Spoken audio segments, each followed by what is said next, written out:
Let's shift gears. We're going to start with U.S. news today.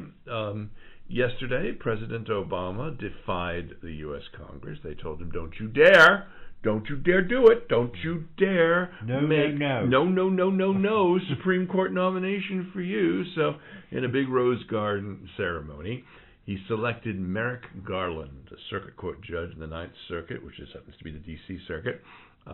Very eminently qualified jurist, and what really did Republicans think about that? Well, the Republicans were so funny because they were the ones that said, well, if President Obama is serious about not hiring or proposing an activist judge, he should propose this guy Merrick Garland. And his acceptance speech to President Obama was very emotional. We'll play that for you now. Fidelity to the Constitution and the law has been the cornerstone of my professional life, and it is the hallmark of the kind of judge I have tried to be for the past 18 years.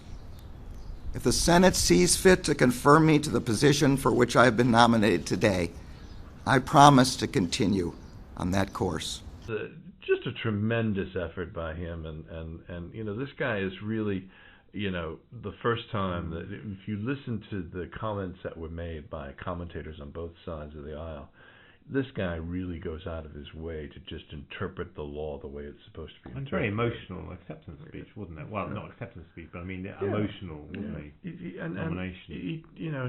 He came in second to both Kagan and Sotomayor when it came time for nominations in the past. So, and if you look at what the president has tried to do, he's looked for very moderate thinking judges, people that will take the law seriously.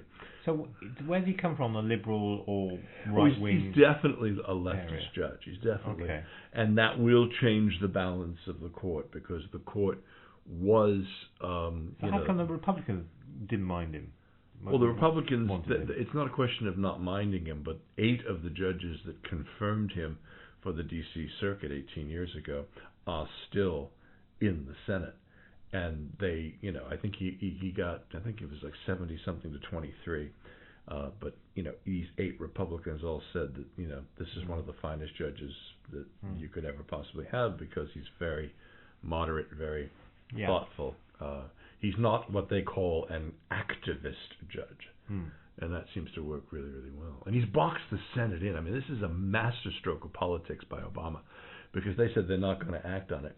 So, if this guy, not unanimously, but had 3/4 of the Senate basically supported him, and everybody says that this would be the ideal candidate. So now if they turn around and they said, we're not going to act on him, we're not going to meet with him, we're not it's just more cannon fodder for the Democrats. So where does he stand on abortion rights and stuff like that? He'll always be on the left on that. He'll always be pro-choice, as most of the candidates on the left are.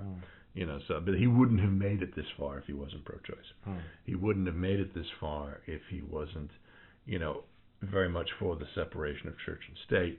So that would eliminate most of the arguments like Hobby Lobby and all these people that don't want to have birth control pills in their, the crazies.